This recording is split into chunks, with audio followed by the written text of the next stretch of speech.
This short video will be covering some very specific pathologies that occur in the spine and the spinal cord.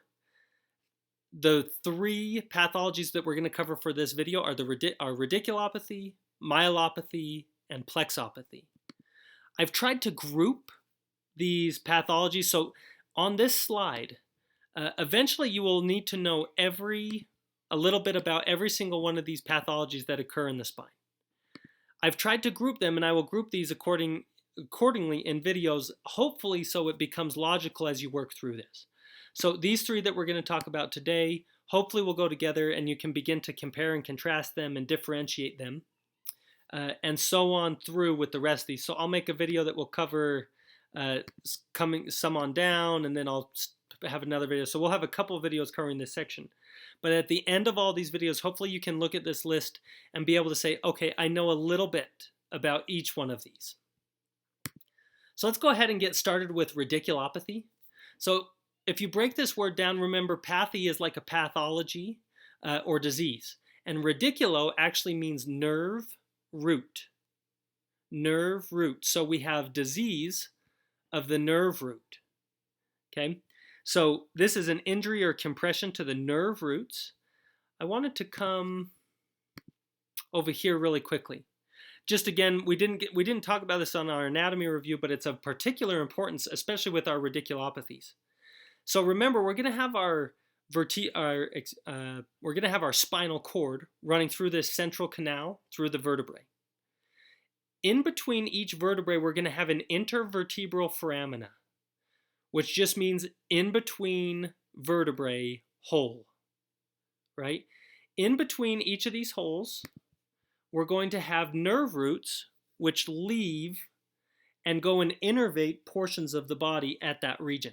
So when we're in the T3 through, T3 through L2, L1, L3 region, we're going to have these nerve roots that leave specifically. Remember, sometimes our nerve roots go and actually form a plexus, like in our brachial plexus, our cervical plexus, or our lumbar plexus, and we'll talk about that in just a second. But anytime we have these roots leaving the spinal cord, they're going to leave, and anytime we have a problem here at the intervertebral foramina, we potentially are going to have a radiculopathy. This image here is actually looking at a disc herniation, which may actually pinch the nerves. Totally could happen. You may have some osteophyte formation, right, which is pinching this. You may have a smaller space or a stenosis, which is going to pinch these nerve roots. We have several things that can actually contribute to a radiculopathy, but the main thing you need to know about it is just realize it's a pinching of the nerve root as it leaves the spinal cord. With that in mind, it shouldn't become too hard to realize what's going to happen in a radiculopathy. When we have a nerve root that has been compressed, most of the time you're going to have unilateral symptoms. However, if you're being pinched on both sides, you may have bilateral. It's definitely less common though. So we're going to have unilateral motor symptoms for the most part. They're going to be shooting to that region of the body which is being affected. So if it's happening up here at C5, C6, C7, T1, you're going to have pain and tingling into your arm or numbness, right? You may even have some muscle atrophy. If it's happening somewhere else, you're going to have pain somewhere else. Hopefully that makes sense. That's all a radiculopathy is. When you talk about a radiculopathy, you're talking about a compression of the nerve roots due to some reason, right? Something that's compressing that intervertebral foramina, and it's thereby causing problems. Let me come back to this image one more time. If you look at this image and you think, okay, well, what's going to make their symptoms feel worse? Movement-wise. When they flex, when they extend, when they laterally flex, when they rotate, right? Just realize extension is probably going to cause problems for someone with a radiculopathy. Lateral flexion to the side of narrowing is almost certainly going to cause problems. If they laterally flex to the opposite side, it should actually make them feel better, because you can imagine if you lean away from this narrowing, you're actually going to create space on this side, relieving pain. And usually the same thing is going to happen with flexion. So in the spine, it's all about remembering your anatomy, recognizing function, and then going through and piecing together the story of what you think is actually happening. Okay, so that's a radiculopathy. Let's move on down to a myelopathy. So again, we have this pathology, right? A disease or an injury. Remember, myelo is pertaining to the spinal cord, like our myelin sheath. It means pertaining to the spinal cord. So in this word, we have pertaining to the spinal cord, disease or injury. So as we just said, we have an injury to the spinal cord. When you look at these images here, the thing I want you to notice is oftentimes this injury to the spinal cord is going to result because of a narrowing. A narrowing in the spinal cord or in the body, we call it a stenosis. That's going to be a very common cause of a myelopathy, is a narrowing which is then constricting the spinal cord, causing problems. Now I want you to think for a second. We just covered radiculopathy, and we talked about how radiculopathy was going to be numbness, pain, tingling, usually unilaterally. Now we're going to be at the central canal, right? And so we're going to be compressing the entire spinal cord. So what are our signs and symptoms going to look like here?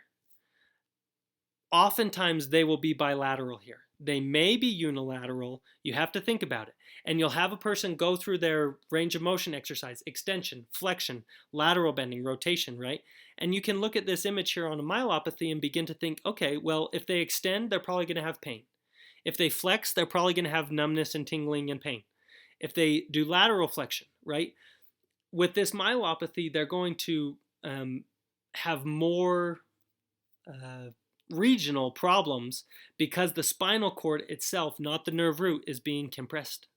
Hopefully that begins to make a little bit of sense. And then finally, let's cover our brachial plexus injury or a plexopathy, right? Again, plex referring to a plexus, pathy, disease or injury. So now we have a disease or injury of a plexus, like a brachial plexus. You could also have this at a cervical plexus or a lumbar plexus, but we're going to talk about the brachial plexus because it's the most common. I want to start here. As an athletic trainer, I'm very familiar with brachial plexus injuries in athletes. It is so common, and if you have participated in sports, particularly a contact sport, football, rugby, hockey, lacrosse, wrestling, I had some. Those are all going to contribute to, we call them burners. It's that transient paresthesia of the arm. Hey, I can't feel my arm, I can't feel my arm. So anytime we have a compression injury or a stretching of this plexus, compression, stretching, maybe a scrunching, as opposed to like a stretching or a compression, a direct blow. Anytime we have any types of those scenarios, we can have some injury that occurs at this plexus. So a nice example of that here is this injury to this little boy. Sometimes during birth, these plexes can be injured as the doctor pulls the baby out of the birth canal. So if the head gets pulled to one side, or maybe the arm gets pulled out of the birth canal in isolation from the rest of the body, we can actually develop some injuries. And you can see this is one of the more common ones. This is called an Erb's palsy. So this is damage and injury to C5, C6, and they also include C7. I think that's rarer. I think the most common is an injury to C5.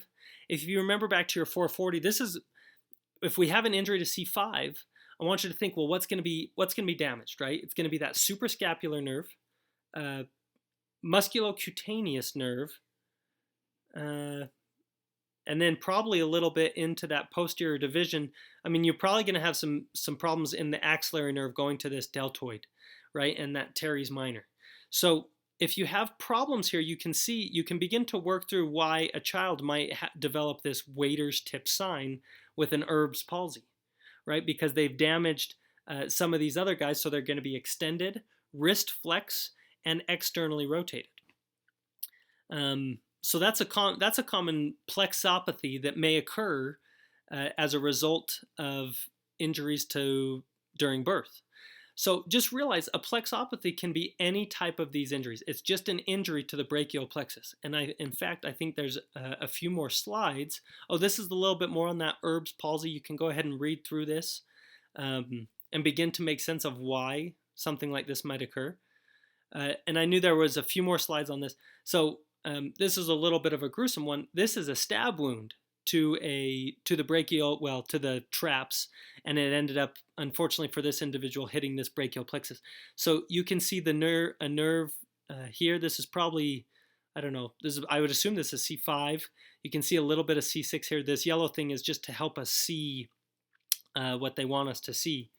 So a stab wound to your brachial plexus would technically be deemed a plexopathy, and then they're going to go in and try to stitch these back up, and hopefully be able to allow this individual to regain some structure and function of their brachial plexus. And then just a final note here. Just a final note. Take a moment, just review your dermatomes and your myotomes. Remember, the dermatomes are the skin innervation, the myotomes are the muscular innervations, right? Myo means muscle, derma means skin.